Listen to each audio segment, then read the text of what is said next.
everybody, my name is Lisa and I am just making these videos to kind of help out with the transition into using ServWare. So I hope you find these videos helpful and feel free to share these videos with anyone in your conference that might find them useful. So to start out, we're going to be going through the ServWare conference configuration PDF. Along with these videos, I'm going to send out each of these PDFs again so that you have access to them and you can follow along with me during the video.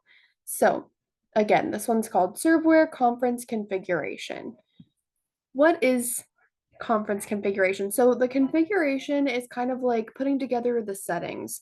We have to add in certain filters and make sure certain things are turned on and other things are turned off.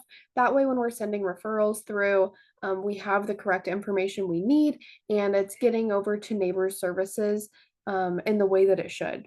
So, like I said, we're going to follow along with these instructions here.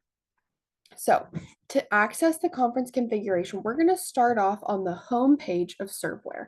So hopefully you've gotten logged into ServWare. Feel free to pause the video at any moment during this video if you need to get set up, logged in, or whatever. Take notes, whatever you need to do. So we're going to start on the home page. The home page looks like this with the calendar. Next, if you look over at the ServWare conference configuration, we're going to go to admin. So we're going to hover over admin at the top. Then we're going to go to conference details and we're going to click on that. Okay, so now that we've opened conference details, we're going to open up conference or configuration options. So that's right here underneath conference details. Alrighty. So as you can see on the instructions, it says the following options should be selected by checking the box. All other boxes should not be checked.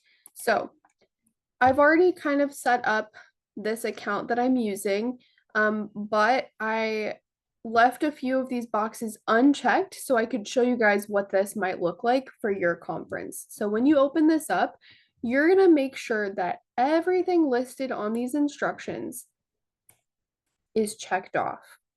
Any other box that's listed on here, you're going to leave unchecked. And if it already has a check mark on it, you're going to uncheck that box.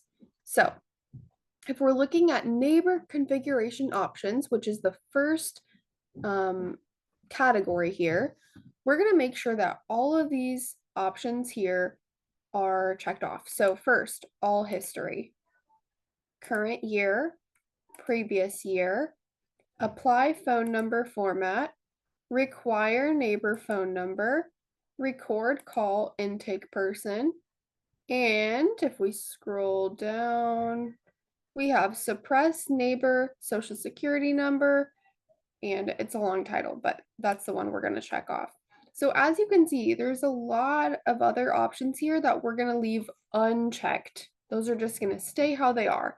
So if you keep scrolling down the instructions, you'll see the next category, assistance request configuration options.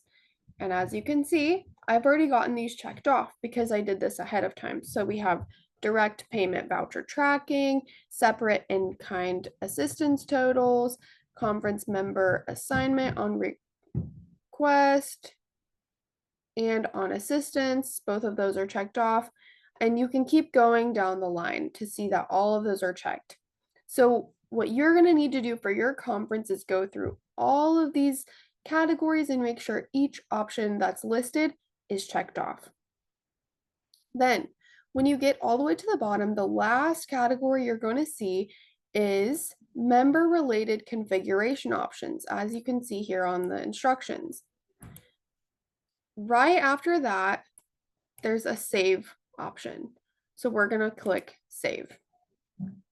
It'll pop up with a green box that says conference saved successfully. That's when you know you did the configuration correctly and everything's good to go.